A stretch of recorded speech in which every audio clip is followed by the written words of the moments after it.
quien siempre está dispuesto a prestarnos sus conocimientos, porque es una persona que en el Sistema Nacional de Transparencia se ha especializado mucho en el tema de la protección de datos personales, y yo creo que sin duda alguna una de nuestras autoridades para venir a darnos esta plática, en donde siguiendo o dándole continuidad a lo que nosotros presentamos la semana antepasada respecto de 3 actividades muy importantes sobre la protección de datos personales, una dirigida a una plática de Guardia Nacional sobre datos personales, pero en el contexto del secuestro o la extorsión, otra dirigida a un proyecto trabajado junto con la Comisión de Derechos Humanos del Estado y con el INAI respecto de la protección de los datos personales de las familias de las víctimas que son exhumadas en fosas comunes, que también es una decisión muy interesante que ya estaremos haciendo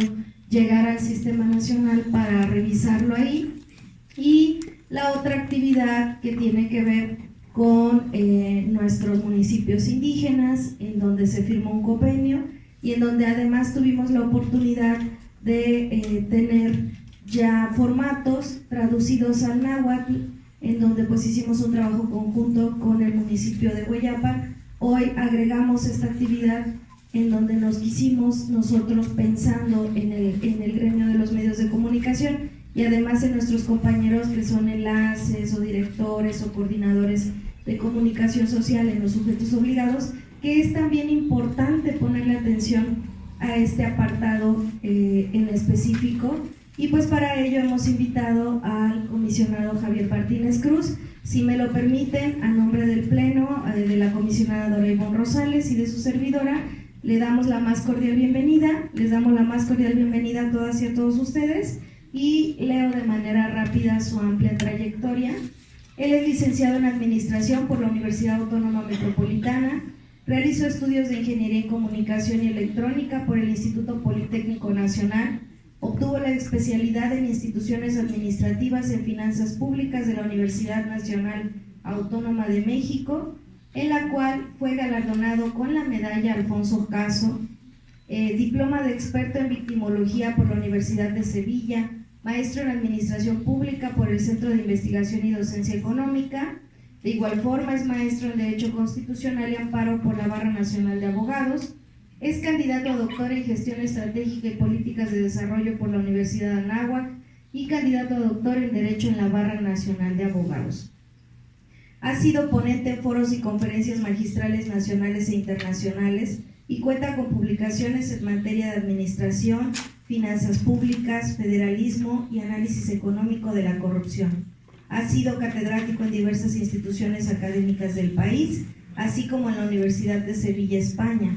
En la actualidad, destaca su experiencia profesional como comisionado del Instituto de Transparencia, Acceso a la Información Pública y Protección de Datos Personales del Estado de México y municipios del año 2014 a la fecha, y es coordinador de la Comisión de Derechos Humanos, Equidad de Género e Inclusión Social del Sistema Nacional de Transparencia a partir del 2019 a la fecha.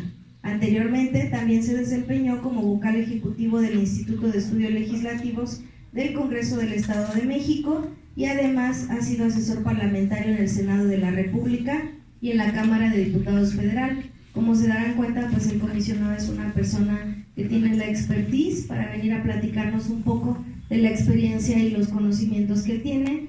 Yo les pido lo escuchemos con atención y le demos un fuerte aplauso.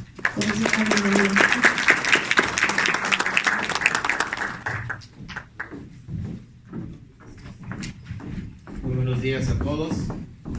Voy a aprovechar para poner el micrófono aquí y poder dar la presentación que traigo con ustedes.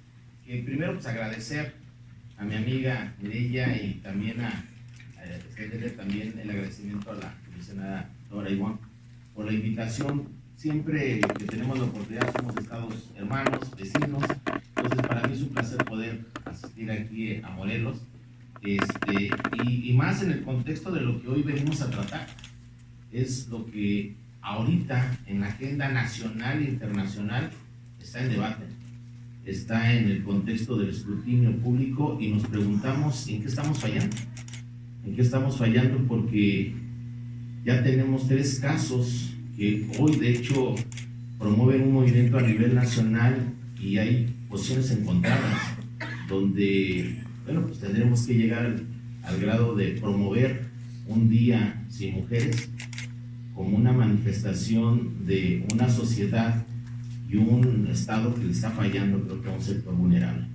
Pero no es exclusivo solamente de México y tampoco es exclusivo del caso que nos llevó a tomar esta decisión, porque ya desde el año pasado, ahorita ni siquiera nos alcanzamos a recuperar para dar solución al caso Ingrid, que nos llevó a un debate y a cuestionar cómo es posible que aparte de esa vulneración todavía su imagen de ella se siga vulnerando con ese tipo de fotografías y llevan a preguntarse quién sigue, ¿no? Yo tengo una hija de 19 años que no me gustaría que esa princesa que amo tanto sea solamente una imagen de vísceras y que en eso termine, ¿no? Entonces creo que nos convoca a todos saber hasta dónde un derecho como es la libertad de expresión puede encontrar límites cuando se daña la moral o se daña el patrimonio y la imagen, sobre todo de grupos vulnerables. Pero no dejemos, no olvidemos, porque no hemos cerrado ese ciclo y le hemos fallado, no olvidemos abril el año pasado. Igual, una víctima que además expusimos, no protegimos sus datos, y eso derivó en el asesinato que hicieron de ella, precisamente en la Ciudad de México, en una vialidad, pues yo me atrevo a decir la más importante, como el río Churubusco. ¿Quién no protegió los datos? ¿Quién los expuso? ¿Qué autoridad falló? Y el caso de Ingrid, les decía, ha sido tema de debate. Yo he estado muy atento a lo que se expone, pero pareciese que estamos hablando de una protección de datos personales de alguien que está vivo. Ingrid ya falleció. Y la pregunta es, ¿a quién tenemos que proteger? ¿A quién estamos dañando? Y va a ser un debate de mucho tiempo, y ojalá sean espacios como estos para debatirlo, porque en su momento, cuando México sacó su Ley General de Protección de Datos Personales en el sector público, se nos cuestionó algo y fue también tema que llevó a una discusión fuerte dentro del dictamen en comisiones, tanto en la Cámara de Diputados como en la Cámara de Senadores, como el hablar o ejercicio de derechos de personas fallecidas. ¿Qué pasa? Porque nos decía la gente de Europa, en el Reglamento General Europeo dice, nosotros no incluimos la protección de datos personales para personas fallecidas. ¿Por qué México lo está haciendo? Sin embargo, creo que no nos equivocamos, porque hoy vemos en la Ley Orgánica de Protección de Datos Personales de España, ellos están considerando la protección, el ejercicio de datos personales para personas fallecidas, con una diferencia que México hizo en su momento. Está hablando que este ejercicio solamente será cuando hablemos de familiares. Y en México decidimos que el ejercicio de estos derechos para personas fallecidas será aquella que demuestre en vía solicitud interés jurídico, y una vez que se convierta en recurso, que sería ya donde nos involucran los órganos garantes, puede acreditar interés legítimo. Y eso es lo que realmente está pasando ahorita con Ingrid. ¿Quiénes son los que pueden argumentar o invocar interés legítimo para pedir que estas imágenes se retiren de las plataformas o de las redes sociales? Y uno en primera instancia diría, son los familiares. Pero la pregunta que nos tenemos que hacer, y así dice nuestra normatividad, y así hemos hablado en materia de lo que es el artículo 17, que no estamos hablando de un sector vulnerable, un grupo vulnerable, y nos pide nuestra normatividad que se hagan los ajustes razonables necesarios para protegerlos. Y entonces uno dice, bajo la figura de interés legítimo que maneja la ley de amparo, es quién se siente afectado de manera directa en su esfera jurídica. Obviamente no se acredita interés jurídico, porque el interés jurídico es ella. ¿Quién acredita una invasión o un daño en su esfera de manera indirecta jurídica? para acreditar interés legítimo. Yo pongo sobre la mesa, y lo he puesto con algunos compañeros, creo que no nada más los familiares, cualquier mujer que sienta, primero, que obviamente está dentro de ese grupo vulnerable, porque el Estado no lo ha protegido, y segundo, que creo que lo puede invocar. Hay que revisar, porque todas, creo que, y todos nos deberíamos sentir, Ingrid, porque hay una vulneración, hay un daño, y hay que encontrar, como decíamos, los equilibrios. Y ahora viene el siguiente caso, que es lo que nos está llevando al debate, el caso de la niña Fátima. Entonces, por imágenes, descubrimos, o se visualizó quién se la llevaba, y la imagen se difundió en primera instancia por el tema de alerta Amber, pero después de lo que hemos descubierto que pasó con ella, la imagen sigue circulando, y yo no sé el día de mañana sus compañeros cómo se pueden sentir. Entonces, creo que estamos ante debates que tendremos que dar en México. Esto, como les decía, no es exclusivo de México. A nivel internacional, en las últimas 2 semanas nos hemos enterado cosas que pareciese que no se van a dar o que eran imposibles de darse, pero se están dando, por ejemplo, en Europa, y se tendrán que dar en México, y lo hemos dicho. Nosotros hemos ido atrás de España, sobre todo en el tema del Reglamento Penal Europeo, hoy Ley Orgánica de Protección de Datos Personales, y por ejemplo, recientemente se emitieron sentencias. Me llama la atención la que escuché la semana pasada, que la Agencia de Protección de Datos Personales de España acaba de multar con 2.000 euros a una persona que difundió con sus contactos o fotos de una persona que no autorizó. Es un particular que en redes sociales comparte información, y uno dice, ¿cuántos de nosotros compartimos en nuestras redes sociales imágenes?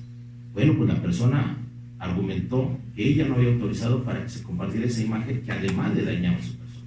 Pues la agencia lo que acaba de emitir es esa multa, y lo que está en el debate ahorita ya es si le alcanza a la Agencia de Protección de Datos Personales de España poder multar a un particular. Entonces ahí está el debate, si estamos hablando de información que se comparte en un ámbito doméstico, como dicen ellos, pero lo que empiezan a ver ahí es la cantidad en la que se reproduce, pero por una sencilla razón. El año pasado también nos comentaba la Agencia de Protección de Datos Personales de España que una persona que trabajaba en una empresa, que es un caso que voy a tratar muy rápidamente aquí, en una empresa entra en relación con un compañero, la persona es casada, la mujer, pero cuando decide dejar esto, él ejerce lo que acabamos de hacer en México, por no venganza, y la amenaza con que va a distribuir esos videos que grabaron en la intimidad si no continúa esta relación. Y como ella no cede, lo empieza a compartir con sus compañeros primero de trabajo. Ella se acerca con las autoridades y le dice, oye, está pasando esta situación, las autoridades no actúan porque dice, es en el ámbito de lo privado, ustedes decidieron eso. Cuando la información le llega a su esposo y a sus hijos, ella decide suicidarse. Entra ya el tema penal para la persona que compartió esto, pero entra la Agencia de Protección de Datos Personales y hace algo que nosotros tenemos que explorar en México. Sanciona económicamente a aquellos compañeros que por el número de veces compartieron los videos. Y creo que esa es una política disuasiva, y nosotros como órgano garante podríamos empezar a hacer en el ámbito del ejercicio de los derechos algo. O sea, hay una persona que se opone a eso, que también es algo que tendremos que luchar para que esto se ejerce y se convierta en una práctica. Y yo no autorizo. Y que debemos de entender que si recibimos imágenes y videos donde se daña la integridad de una persona, ahí tenemos que pararlo. Y si tenemos que denunciarlo, hagámoslo. Pero creo que no vamos a entender hasta que vengan y nos multen. Pues lo que hizo la agencia, que incluso es un referente, es multar por el número de veces que las personas al recibir este video lo compartieron. Porque ahí podemos acabar. Y de ahí que una de las frases que traen es, no es lo que pasó, es cuántas veces se difundió. Y ojalá sea una cultura que si viene algo, aunque me lo mande un amigo y viene otra persona, a lo mejor cuento con la autorización del amigo que me compartió, pero no es exclusiva de él. E inmediatamente yo no tengo por qué compartirlo, porque entonces en el momento que lo comparto, ya no solamente violento el derecho de la persona que no la conozco y que me la mandaron, sino también hasta del compañero con el que estoy distribuyendo. Entonces hay que parar esto. Eso es lo que vivimos hoy en día. Entonces, en ese contexto, la idea, van a ver ustedes que nos faltan cosas por hacer, pero que tenemos normatividad y que tenemos ya leyes que nos permiten sí determinar hasta dónde nos tenemos facultades para hacer nuestra labor, cuidando también que en el momento en que se comparte información de tipo personal de ciudadanos o nuestra labor y esos datos personales que contenemos se distribuyen sin ninguna precaución, puede traer consecuencias que en el caso de la protección de datos personales podemos aplicar, pero también de ámbito civil, y ya con las leyes que se están empezando a generar como Ley Olimpia, ya podemos entrar en una situación de tipo penal. Y eso, bueno, pues escuchamos también que tanto la semana pasada como esta semana ya tenemos 2 casos que van a entrar en un procedimiento, en un proceso para ver si aplica Ley Olimpia para el caso de una alumna que le tomaron fotos en el sanitario, y otro caso, no me equivoco, creo que es en Oaxaca, donde se ejerció por novedades. Y son entidades federativas que ya tienen tipificado como delito en su Código Penal precisamente hacer este tipo de actividad. Pero lo que nos sigue preocupando es que cuando aplicamos ya una pena es porque hay una víctima. Y lo que tendremos que evitar, y creo que es el reto, y esa es la labor que tienen los órganos garantes en materia de la protección de este derecho fundamental, es fortalecer las 2 etapas previas, la prevención y la disuasión. Creo que si logramos fortalecer esas etapas previas donde se da la génesis del delito, podríamos evitar más Abriles, más Ingrid y más Fátima. Y eso creo que es lo que debemos garantizar como sociedad para que no tengamos que estar corrigiendo y generando un país donde a todo le queremos poner penas y no estamos atacando etapas que pueden evitar encontrar esas víctimas. Y grave va a ser aún que ya teniendo esas leyes, la gente que está vulnerando los datos personales, que está dañando a esto y que está generando víctimas, el Estado no los tenga en la cárcel, y entonces estaríamos haciendo una doble victimización, tanto por el victimario como por el Estado, que no es capaz de garantizarle una impartición de justicia a estas víctimas. Entonces creo que ese sería el contexto de lo que vamos a ver hoy. Miren, el derecho al honor ha sido algo que hemos ya muy claramente establecido tanto en normatividad nacional como en criterios que la Corte ha establecido para identificar hasta dónde estamos hablando de esta vulneración al patrimonio moral que puede tener cualquier persona. Y casos, más adelante vamos a contar con la participación de mi coordinadora de proyectos, que va a tener casos que conocimos tanto en el ámbito internacional, pero que también tuvimos conocimiento en la ponencia. Entonces, creo que sirve para poder entender y poder ver de manera clara hasta dónde un derecho puede entrar también o encontrarse con otro derecho, como puede ser la protección de los datos personales, el derecho al honor, y también haciendo una valoración cuál es el derecho que debe prevalecer sin que se elimine el otro, porque hay derechos que por su naturaleza son necesarios y son fundamentales para un Estado democrático en el cual estamos construyendo en nuestro país. Entonces, resoluciones de la Corte se han hecho para dirimir qué elementos se tienen que cumplir cuando hablamos de este derecho al honor. No me voy a detener mucho en esto. Y también cuando en el otro lado, en el ejercicio periodístico o de comunicación, podemos hablar de este derecho que es fundamental. Entonces también aquí venimos un poquito a entender los cuestionamientos cuando hace unos cuantos días el senador Ricardo Monreal anunciaba una iniciativa que generó mucha inquietud en medios de comunicación, el famoso derecho al olvido, la iniciativa que quería promover derecho al olvido.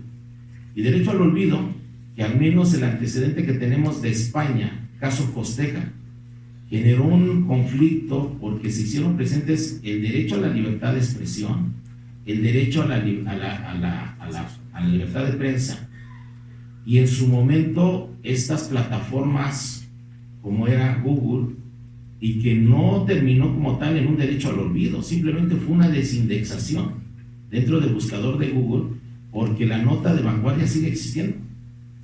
Entonces es la fuerza que puede tener un derecho como la libertad de expresión, un medio de que daña el honor, o muchas de las veces lo han querido agarrar como una cuestión política para argumentar que está dañando su patrimonio moral, pero no a costa de vulnerar otro derecho tan fundamental para la democracia como es la libertad de expresión.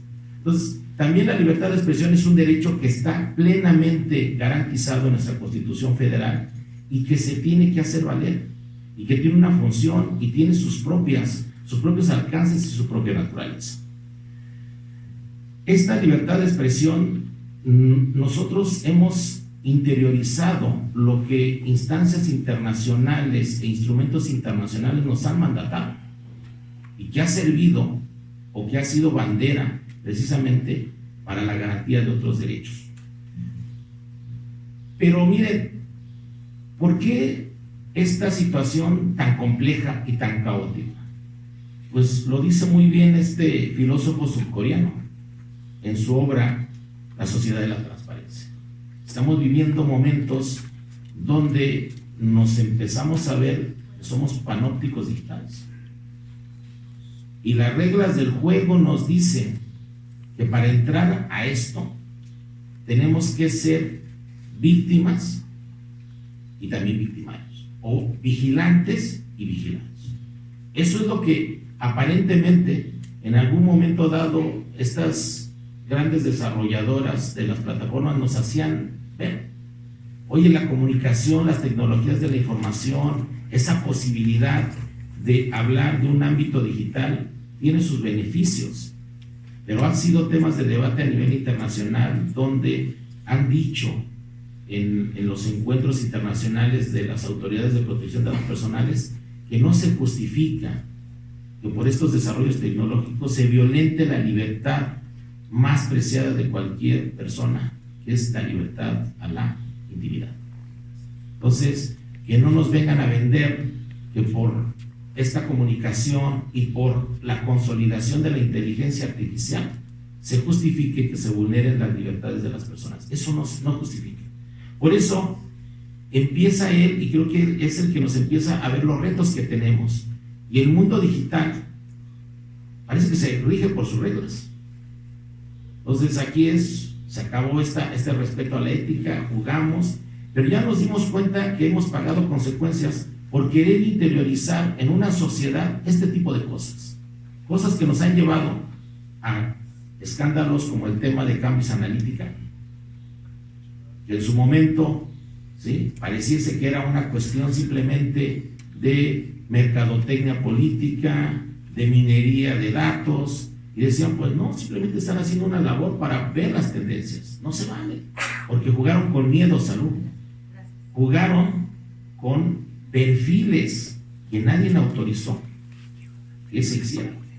Y bueno, ahí tenemos las consecuencias y el cuestionamiento que se hace para un gobierno en Estados Unidos, para la resolución que se hizo en Inglaterra con la desincorporación o la salida de Inglaterra precisamente de la Unión Europea. Y preguntémonos, porque también en México hablan de que fuimos el quinto país afectado. Y hablamos de 80 millones de usuarios de Facebook que se vieron vulnerados en sus datos personales. Entonces, esto empezó ya a ser un tema de debate no solamente en México, sino a nivel internacional. ¿Por qué razón? Porque estamos invadiendo la privacidad y no estamos pidiendo autorización. A mí me sorprende en días anteriores también que además como que ya se ha vuelto una costumbre en nuestro país, los grandes debates que no se resuelven y quedan con incertidumbre, pues estamos dejando pasar. Hace 15 días, 20 días era el tema de si la base de datos del registro electoral del INE se podía compartir como lo estaba pidiendo la Secretaría de Gobernación para la cédula de identidad. Y dijeron que no. Nadie se puso a ver, o ya salió un comunicado del Consejo Consultivo donde dijo, sí se puede hacer una transferencia, pero se tendrá que hacer con una evaluación de impacto para ver aquellos datos que necesita SEGO para la cédula de identidad. Pero me preocupó lo que decía el presidente del INE y algunos consejeros. Están compartiendo con los bancos esta base de datos para cotejar. información que necesitan ellos, que son particulares, para hacer cumplir una función que están obligados a hacerla: garantizar el no robo de identidad, garantizar nuestra protección de datos personales. Pues que no, por eso estamos pagando servicios, y que no lo tendrían que hacer porque es obligación. Si no pueden, pues que dejen a otros.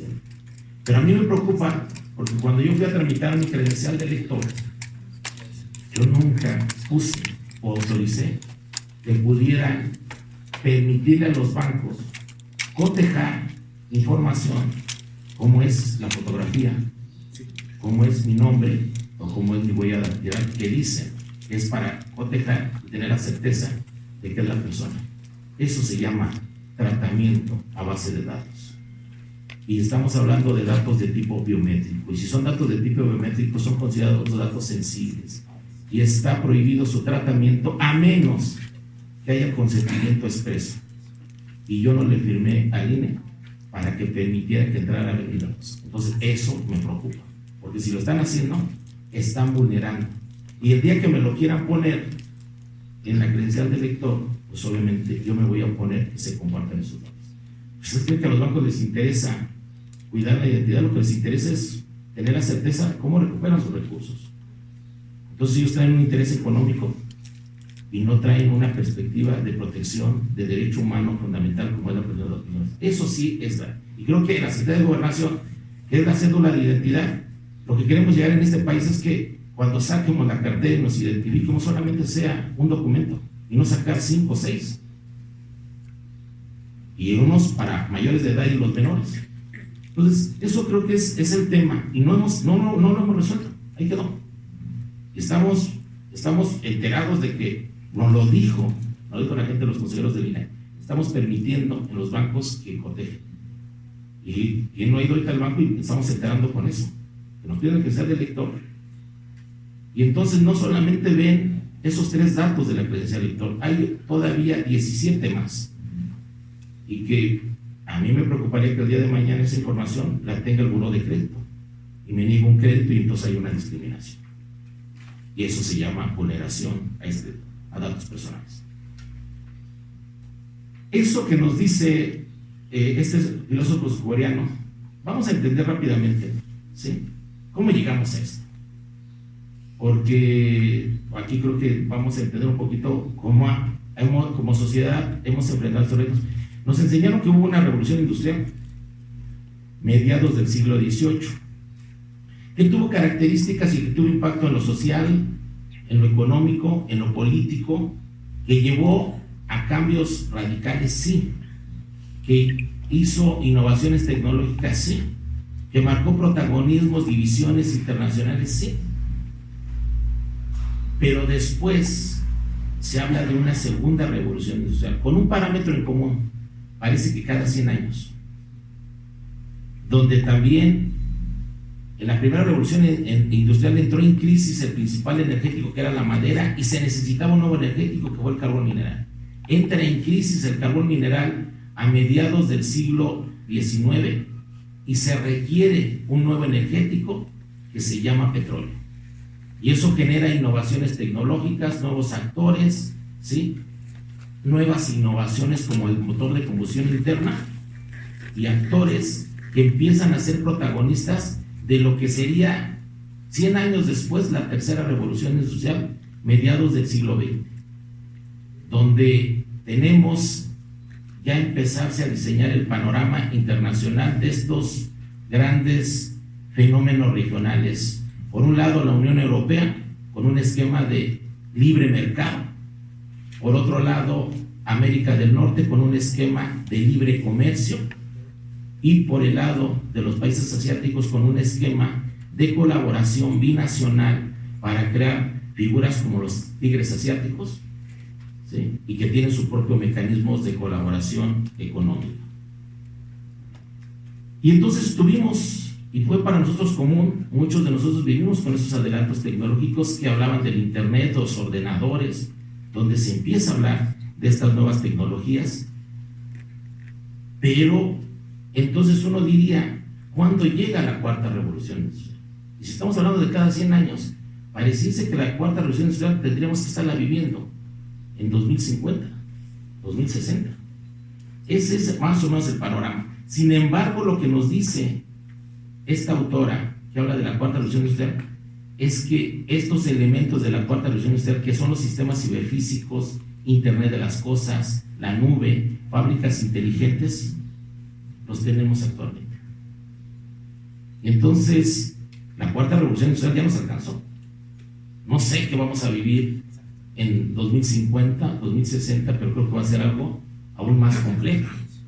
Pero esto es la realidad, así estamos ahorita. Que junto con este contexto, tuvimos que entender cuál fue el cambio de paradigma en materia de la protección de los datos personales. Entonces, anteriormente, la forma en que se protegían los datos personales era una cuestión de tipo reactivo, que todavía seguimos haciendo por lo que está pasando de tipo reactivo. Sin embargo, hoy lo que nos habla la normativa de datos personales es que la clave ya no está en dónde tenemos los datos personales, dónde están los archivos, dónde están esas bases de datos. Se llama tratamiento. Esa es la clave. Y entonces, por eso, cuando hablamos de tratamiento, podemos hablar de tratamiento en el ámbito físico y podemos hablar de tratamiento en el ámbito digital, en el ámbito electrónico. Y esto nos llevará entonces a entender por qué hoy en día tenemos que ser y luchar contra estos desarrolladores, porque parece que nos regalan las cosas. Y entonces nos preguntamos, hoy es gratuito, nada es gratuito. Y si aparenta ser gratuito, es porque el producto somos nosotros. Y si el producto somos nosotros, pues ni siquiera somos capaces de vendernos bien. Entonces esa plusvalía con la cual trabajan, porque trabajan con nuestros datos. El día que no tengan nuestros datos, pues se acabaron estas plataformas. Y entonces la pregunta es, pues creo que aquí los únicos beneficiados económicamente pues es el presidente de Facebook, el director de Google, y nosotros ni siquiera nos da nada, no generamos plusvalía, no nos sabemos vender. Y tenemos que entender, porque también esto es una realidad, yo tuve la oportunidad de asistir a la Internacional de Datos por primera vez hace 2 años, que fue en Bruselas, en Bélgica. Nunca pensé escuchar un espacio, porque a lo mejor estamos acostumbrados a tener como vecino a la principal potencia, tanto económica como bélica, como es Estados Unidos, y escuchar en un espacio como es el Consejo Europeo en Bruselas, que le dijeron a Estados Unidos por 6ª vez que no se incorporaba al Consejo Europeo, porque no tenía una normatividad en materia de protección de datos con visión de derecho humano para proteger la privacidad. Se tuvo que levantar y prometer que iba a ser una normatividad. Pero también escuchamos en ese evento que sentaron al presidente de Facebook, que sentaron al director de Google y les dijeron que no más cambios a nadie, que no más violación a la privacidad con el pretexto de que los desarrollos tecnológicos y la comunicación era en beneficio de una sociedad, no una sociedad arrebatándonos o siendo sujeta del control de la inteligencia artificial, porque los números y los algoritmos matemáticos no respetan los derechos humanos. Las matemáticas optimizan, los derechos humanos no deben de ser optimizados, los derechos humanos deben de garantizarse y respetar la dignidad humana, y eso las matemáticas no lo entienden. Hay que decirle al ingeniero y al matemático que no me interesa el óptimo, me interesa el factible, aquel factible de Pareto, donde encontremos un equilibrio respetando los derechos también de esa minoría que tiene dignidad humana. Y decíamos, porque hay 2 fenómenos que juegan: la globalización, que son esas transnacionales, que su único fin es enriquecerse y hacer valer que prevalezca lo que Michael Sanders ha dicho, sociedades de mercado, donde hay que ponerle precio a todo. Y entonces el que tiene dinero puede acceder a salud, a educación y, más grave, a justicia. Y dijeron no, los derechos humanos son para todos. Y no vale que con el argumento de una maximización de la utilidad o maximización del bienestar bajo una perspectiva económica se violenten derechos de 2 o 3 personas, porque también valen, son personas. Y para eso se han conformado estas zonas regionales. Unión Europea, hoy tuvimos ya un TEMEC en su nueva versión, Tratado de Libre Comercio de América del Norte, también este acuerdo que traen en el Pacífico, la famosa APA, ¿sí? Y con una gran amenaza que se llama China. Y las reglas del juego nos dicen que si no se ponen de acuerdo Europa junto con América del Norte en el esquema del convenio 108 y su protocolo adicional para la transferencia de bases de datos,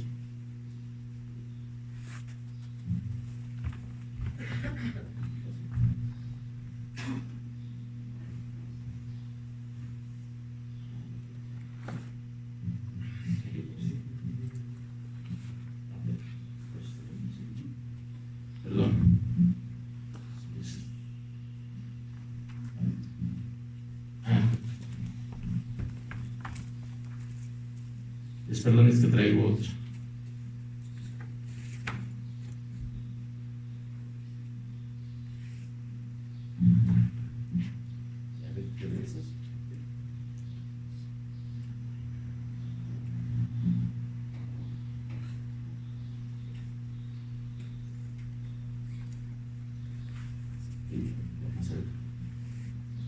Perdón, traía otra. Bueno, les decía, entonces tenemos estos 2 fenómenos que nos han llevado a que hoy también los países están organizando para hacer frente a este embate. Y entonces, hoy tenemos que hablar en materia de tratamiento de datos personales con algo que resulta fundamental. ¿Cuál es el comportamiento del dato? ¿Cómo se recaba? Después, ¿cómo se trata? Y después, ¿cómo concluye su vigencia? Hemos estado acostumbrados a querer ver los datos como si fuera información. Cada dato tiene su propio reto. O sea, hay que ver el comportamiento de en ese momento. Y en este contexto llegamos a lo mejor a lo que México no dimensionó cuando hizo esta reforma del 2013.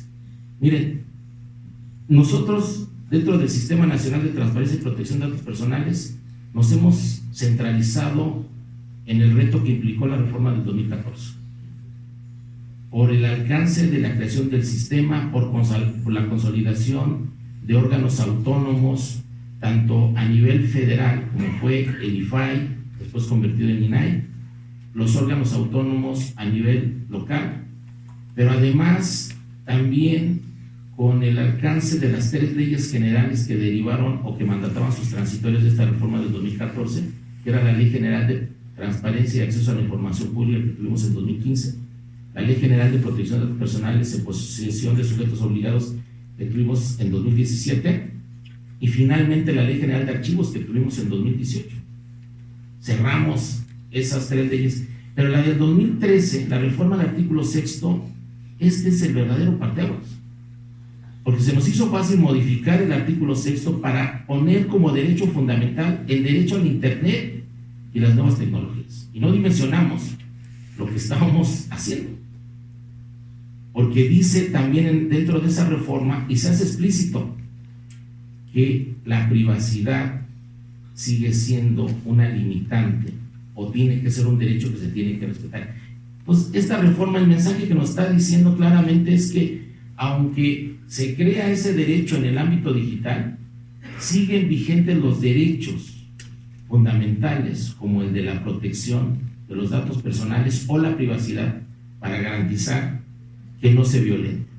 Y entonces sí, vamos a ver este derecho ya de manera autónoma, que lo tenemos establecido en el artículo 16, al segundo párrafo, y un derecho que se incorporó con la reforma en el 2009.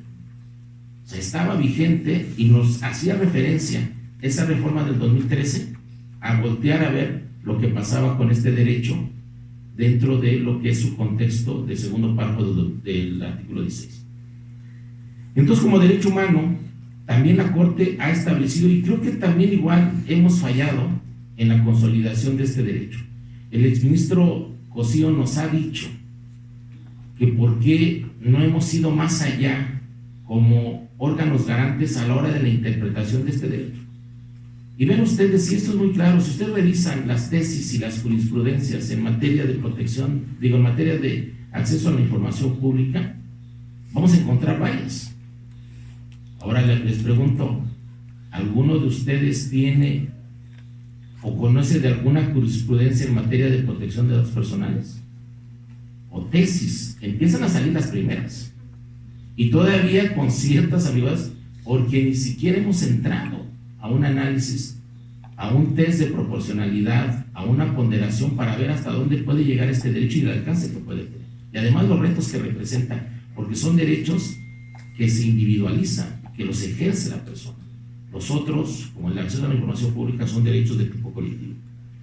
Entonces, se ha manifestado la Corte, sí, con algunos criterios todavía incipientes, y ya nos empiezan a llevar a nosotros, sobre todo como órganos garantes, a este tipo de cosas que pareciese que eran exclusivos del Poder Judicial, como es el tema de ponderación, o el test de proporcionalidad, o el principio de proporcionalidad, que nos maneja tanto nuestra normatividad en materia de acceso a la información pública, como la de protección de datos personales, y que nos habla de hacer pruebas de daño, hacer pruebas de interés público, y son temas de debate que a nivel internacional pues traen estos autores, o estos gigantes del derecho, como es Manuel Atienza, enfrentado con un Juan Antonio García Amado en perspectivas, hablando uno de principios y el otro hablando de subsunción dentro de la norma, y debates que nos llevan, creo yo,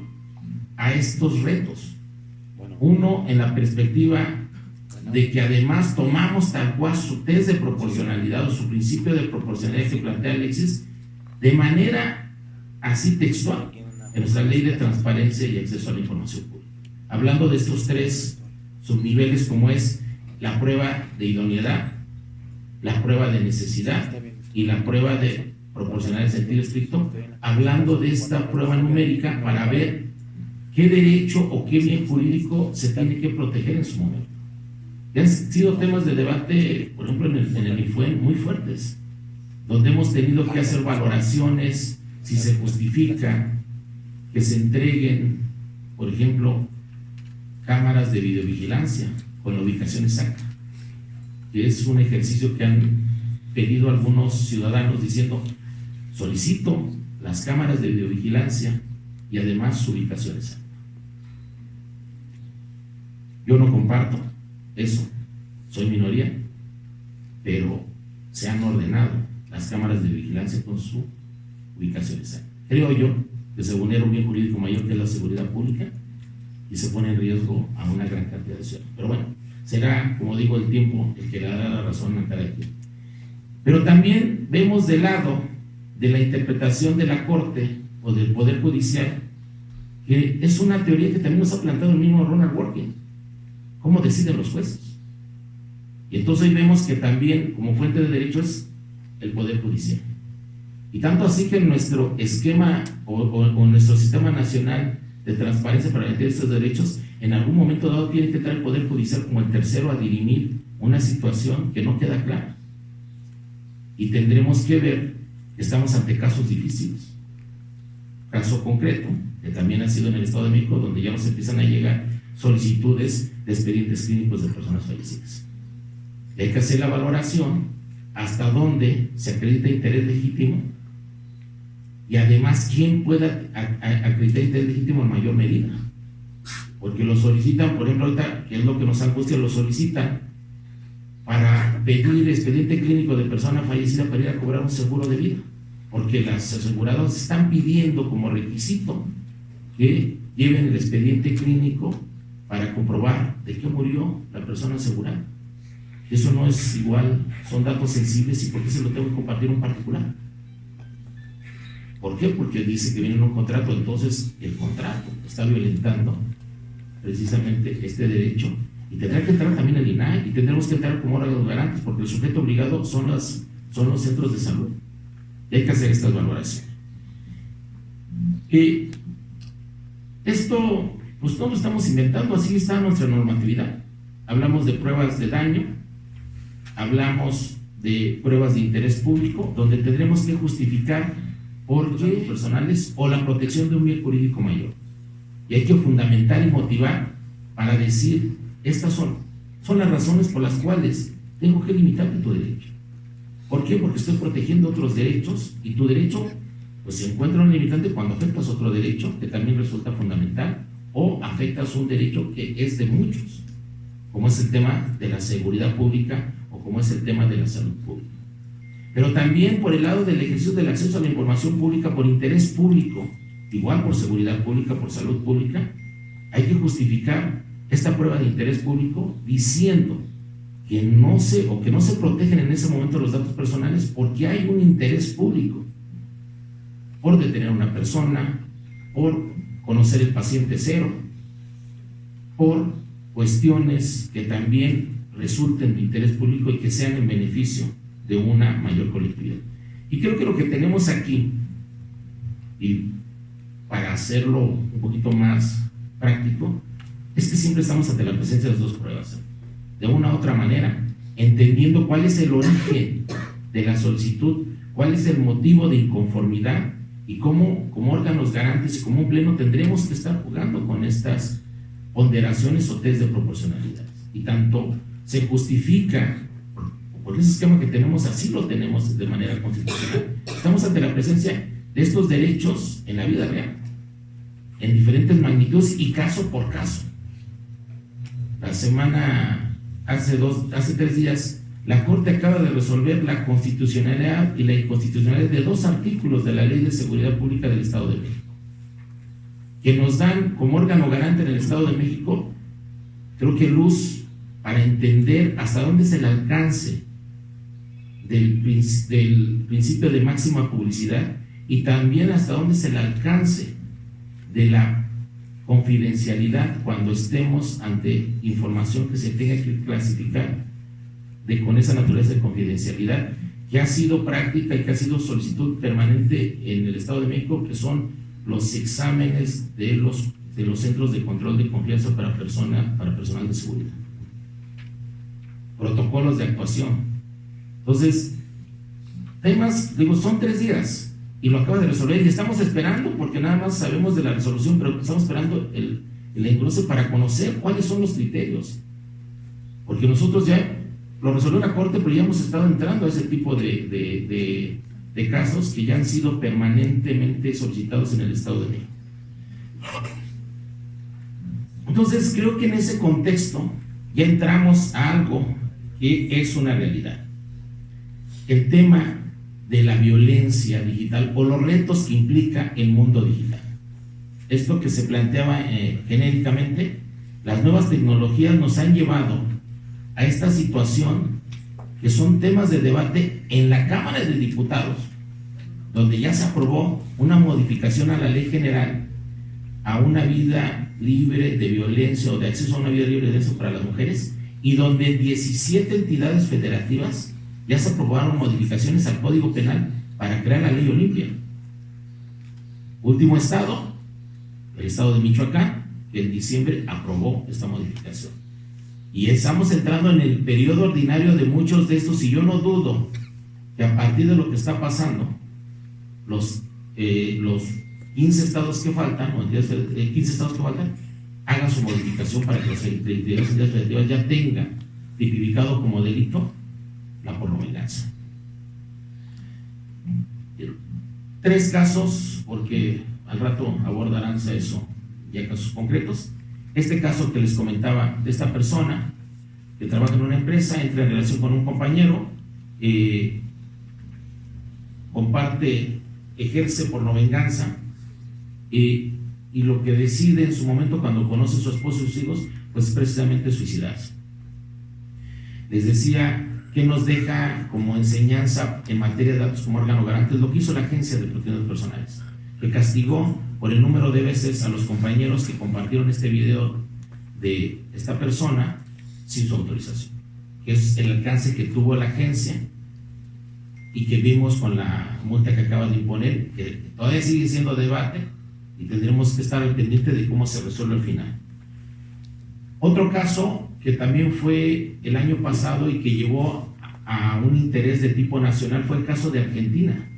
Igual el caso de una chica que acusa a su exnovio porque dice ella que divulgó fotos y videos de encuentros que tuvieron en la intimidad y que con consentimiento se grabó en ese momento, pero que en el momento en que los compartió sin su consentimiento, pues obviamente se sentía dañada su integridad, ¿sí?, moral.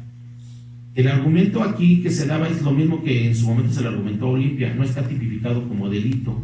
Esto se llevó y le llevó en juicios civiles, pero llamó tanto la atención porque lo que argumentaba, y creo que son los retos que vamos a tener cuando se quiera aplicar ley Olimpia, es que decía él, el hombre dice, es que yo también estoy afectado y yo no subí nada.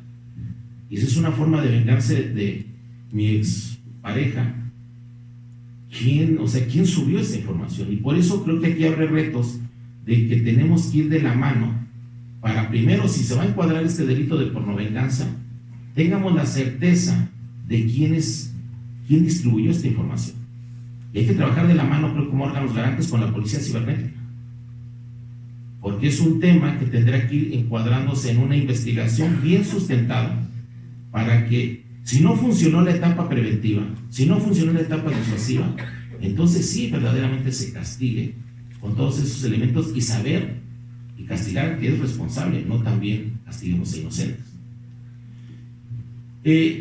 Derecho al olvido, les digo, aprendimos caso Costeja, 2014, escuchamos que se resolvió un litigio de muchos años que empezó a finales de la década de los 90. Recuerden el caso de Antonio Costeja, una persona que en su momento aparece en un directorio de deudores y aparece en una nota de Vanguardia, donde aparece con otras personas, a principios, mediados de la década de los 90.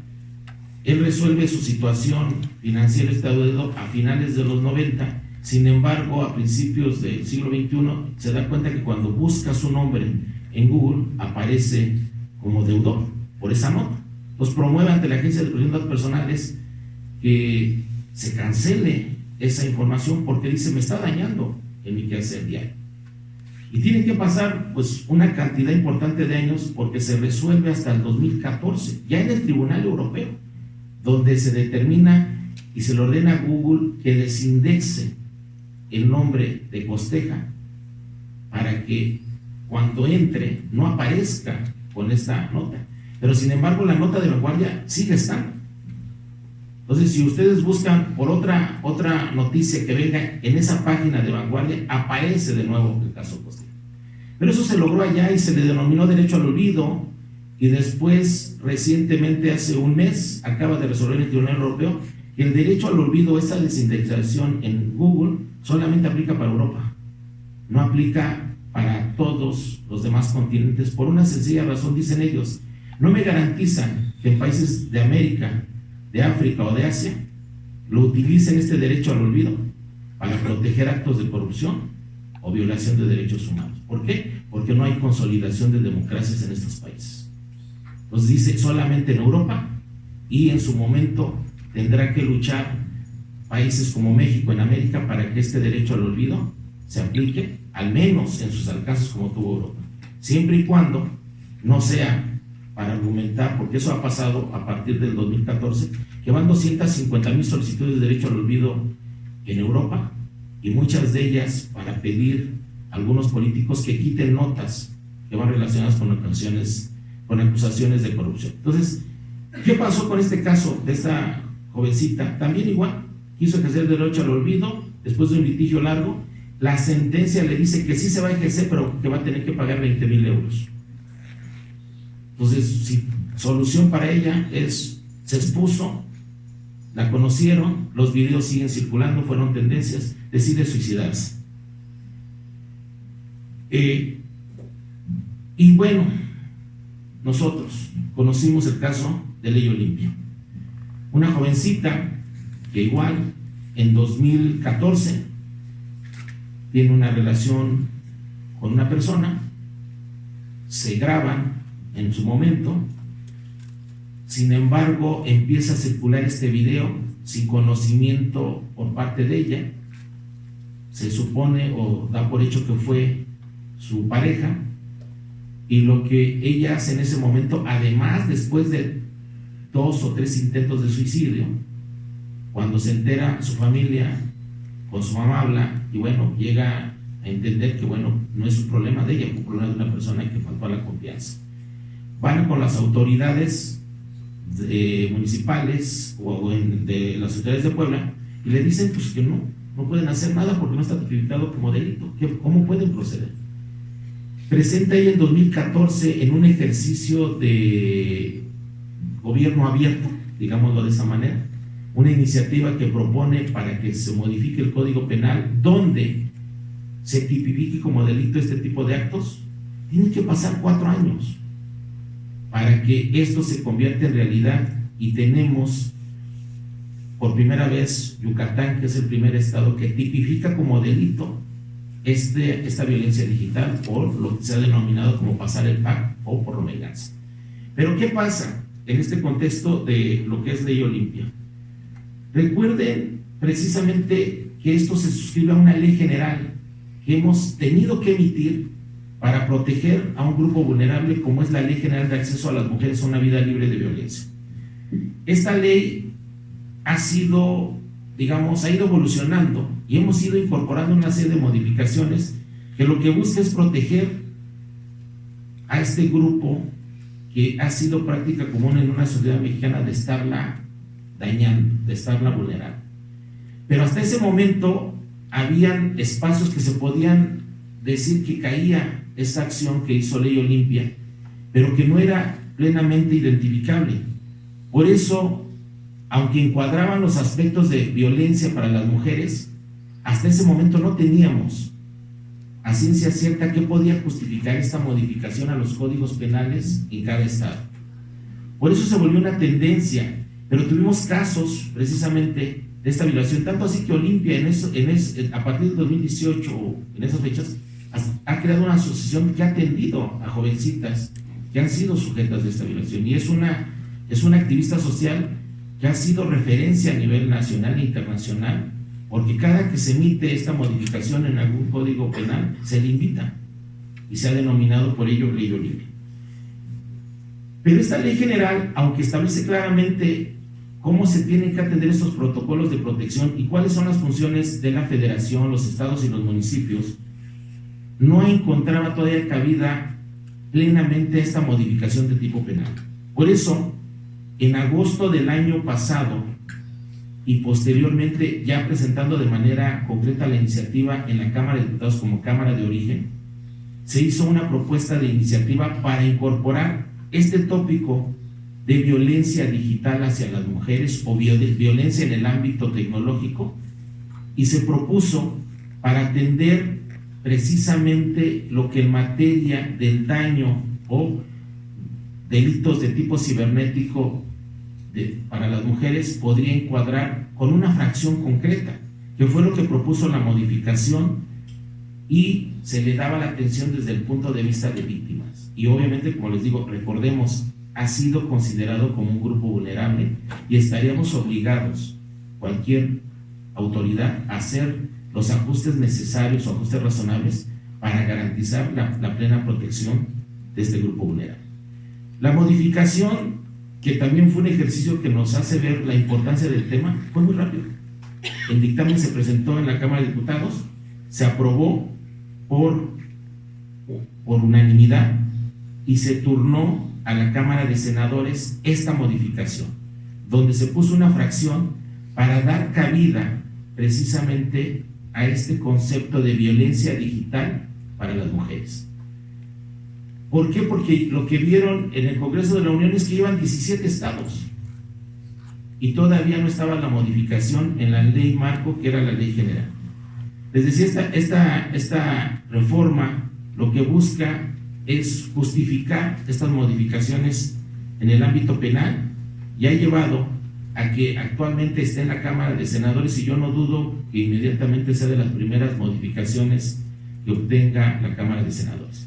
¿Por qué tenemos esto? Porque les decía, fue un fenómeno que en un año logró hacer que en 17 entidades federativas se modificaran el Código Penal, incorporando de manera textual y explícita que el ejercicio de estas prácticas que se hicieran en las entidades federativas iban a derivar en sanciones de tipo económico y de tipo corporal, con prisión, que hablamos. Aquí lo que vamos a empezar a ver, y yo creo que también es lo que busca la ley general, la modificación a la ley general de acceso a una vida libre de violencia de las mujeres, es tratar de estandarizar, porque estamos teniendo definiciones o castigos diferentes.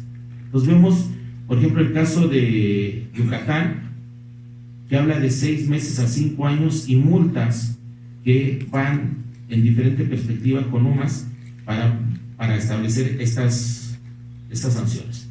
El caso del Estado de México, tuvimos nuestra modificación al Código Penal por propuesta de la iniciativa que presentó la diputada, ¿su nombre? Una diputada de Morena. Bueno, la presentó, en agosto se hace la modificación al Código Penal a Karina Labastida.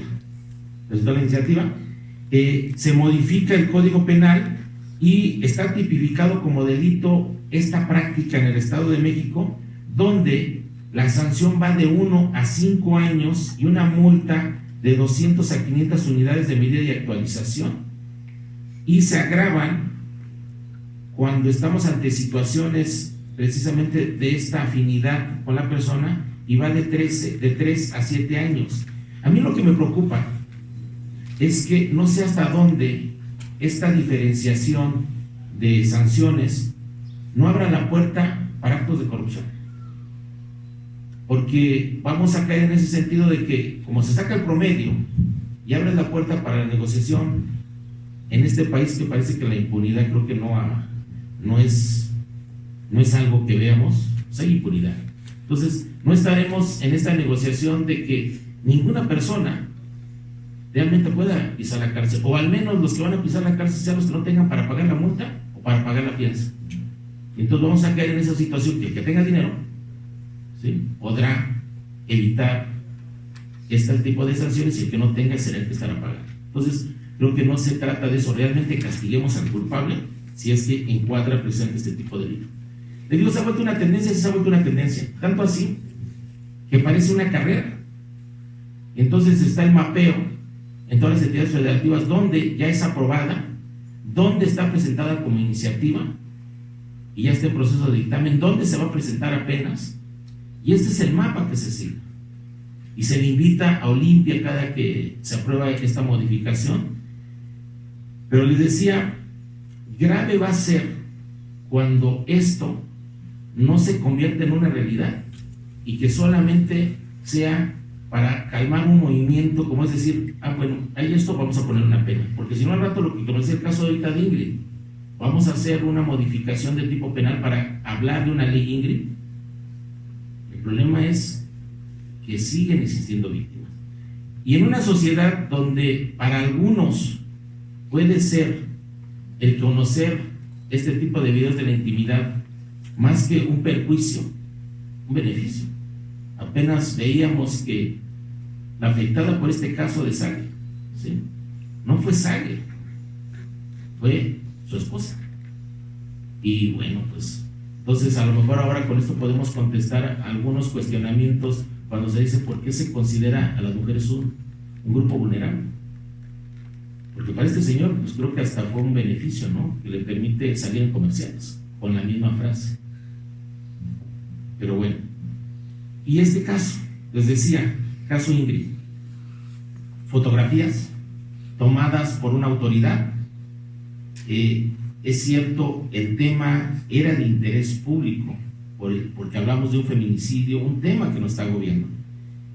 Pero la cuestión aquí es quién filtró esas imágenes, que sabemos que fueron autoridades, por eso decían vamos a proceder. Pero ¿qué va a pasar con aquellas imágenes que salen entre partidos? Porque también me comentaba el órgano garante de Durango que la semana pasada se difundieron imágenes de un accidente de una jovencita, de un particular, que la imagen que le tomé es porque en un accidente salió degollado. Pero es entre particulares. Acá porque son autoridades, y a lo mejor ahora vamos a entender cómo estamos obligados a proteger los datos personales. Como entidades públicas, la gente se acerca o la gente expone datos porque tiene la necesidad de un servicio. Si no se necesitaba acercar con nosotros, no se acercaría. Con los particulares es voluntad o es autodeterminación con que nos acercamos. ¿Qué es lo que estaba aquí en juego? Y ese es el debate que creo que tenemos que dar. Estamos hablando de una persona fallecida. Nuestra Ley General de Protección de Datos Personales establece que cuando se pida el tratamiento o se quieran ejercer estos derechos de datos personales en personas fallecidas, lo puede ejercer aquella que demuestre interés jurídico o bien, convirtiéndose en recurso, abre la figura de interés legítimo. Y ese es el debate que hoy estamos dando. ¿Quién acredita interés legítimo? El día miércoles tuvimos un caso, creo que es el primero en el Estado de México, donde se hace valer interés legítimo por parte de una mamá que fallece su pareja y ella pide que su hijo con un acta de nacimiento pueda tomar los servicios de salud, que no los tiene. Nos dicen ahí que, bueno, nos enteramos que no es la esposa, pero sin embargo lo que presenta como documentos de prueba es que acredita interés legítimo.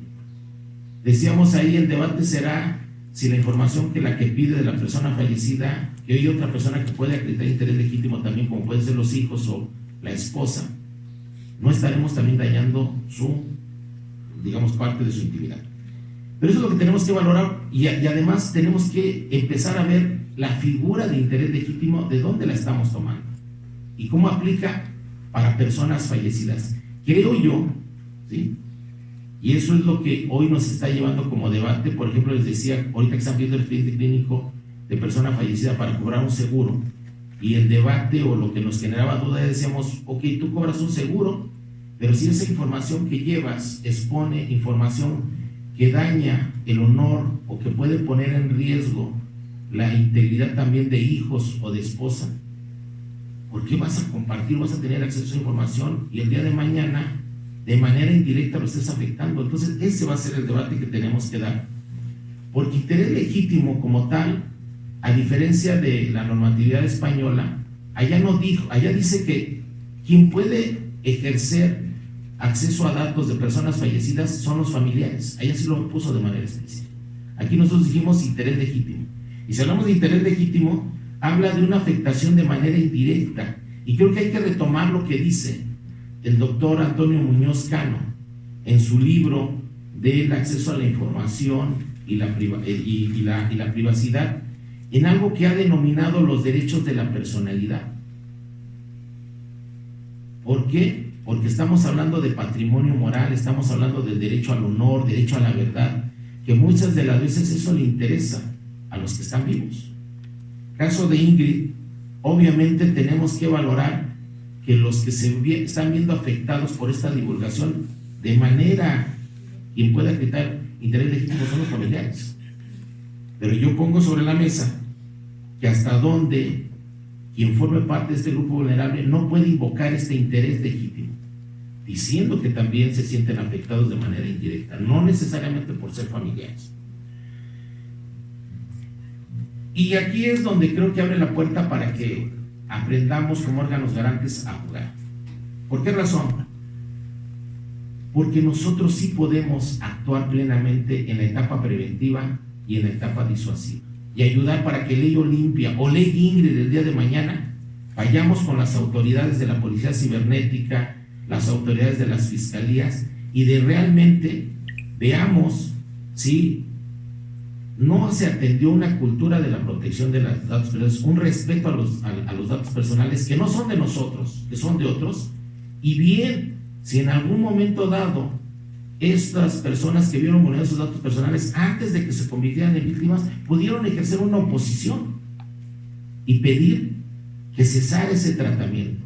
Casos como el que tuvimos en 2018 en el Estado de México, donde por primera vez tuvimos el primer caso de oposición de una mexiquense que invocó este derecho porque resulta que la Secretaría de Finanzas tenía publicada información referente a su nombre, su CUR, su RFC, y la cantidad que había ganado en un premio que había hecho de un ensayo de transparencia, y que Finanzas dice, pues yo estoy cumpliendo con lo que dice la ley orgánica, la ley general de contabilidad gubernamental, que estoy exponiendo información porque pagué con recursos públicos. Y decía la mexiquense, pero no a costa de que violentes datos personales que me pueden poner en riesgo por robo de identidad, porque está mi CUR, está mi RFC, está mi nombre y la cantidad que gana.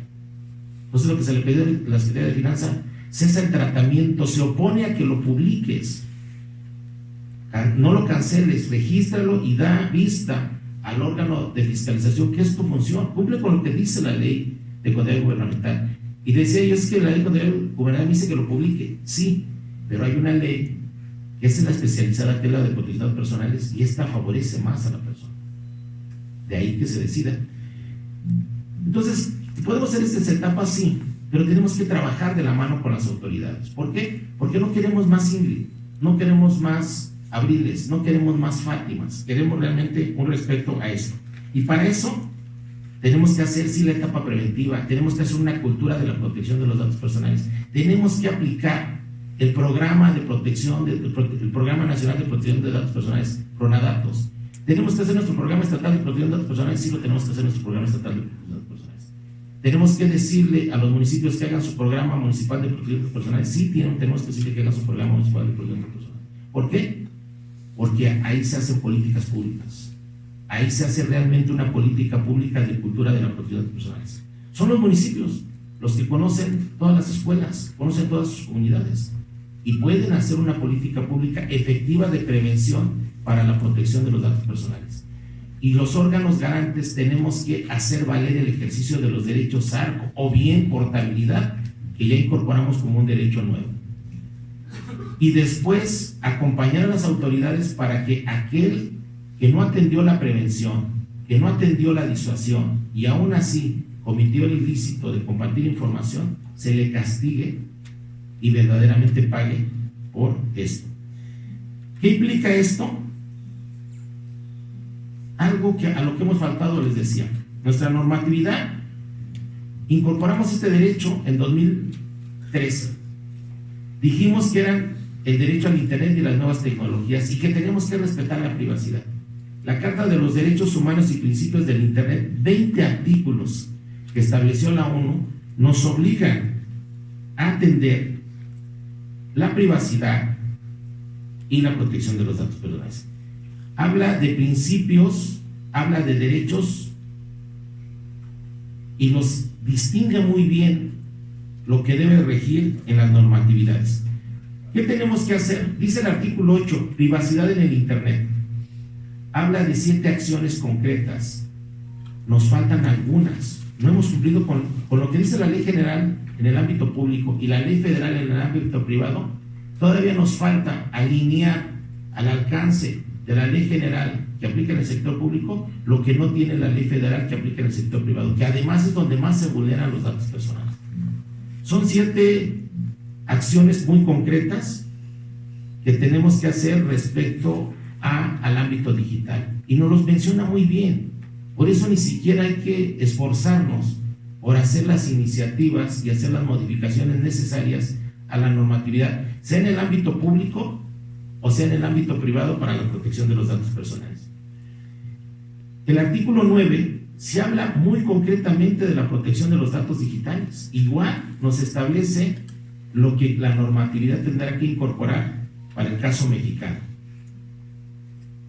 Y el artículo 20, que es a donde nos mandata como ciudadanos en ejercicio de nuestra autodeterminación, que estamos obligados a respetar los derechos de terceros, que ese ámbito digital no nos justifica para actuar libremente porque hay derechos que seguirán vigentes. Y después dice también en un inciso B de estas plataformas o de los responsables que generan estas plataformas tecnológicas y que estarán obligados, y ahora vamos a entender por qué hablamos de privacidad desde el diseño o en su momento, ante una vulneración, hacer las modificaciones necesarias para garantizar la privacidad. Y entonces vamos a entender por qué, como trabaja un sistema de seguridad, y si hay responsables con la normatividad en la mano y como autoridades podemos actuar contra ellos. Esto ya lo resolvió también en 2018 la ONU y las diferentes instancias internacionales, que estos derechos siguen vigentes. Como tales, los derechos ya los incorporó. Y si vamos muy de la mano, como hemos ido con Europa, sobre todo a través de España, vamos a ver su ley orgánica de protección de datos personales. En 2018, ellos incorporaron un título 10, donde incorporan 17 derechos digitales, entre ellos el derecho al olvido. Entonces, ¿es grande el reto? Sí, es grande el reto. Escuchamos por parte de la Agencia de Protección de Datos Personales el año pasado que al menos hay cuestionamientos en 9 de ellos que dicen que no le compete a la Agencia de Protección de Datos Personales, se les compete a otra autoridad. Pues todo ese camino lo vamos a tener que recorrer, pero lo tenemos que hacer ya. Lo que estamos viviendo ahorita con el caso de Ingrid, con el caso de Fátima, nos obliga a hacer estas modificaciones, y si va a haber propuestas de iniciativa, que no sean parcialidades como la que se propuso el senador Ricardo Monreal de derecho al olvido. Incorporemos los otros derechos, incorporemos este tema de violencia digital, incorporemos este tema de cómo vamos a tratar los datos en estas plataformas, cómo vamos a hablar de transferencias de datos o entre bases de datos con las medidas de seguridad. ¿Qué se tiene que hacer?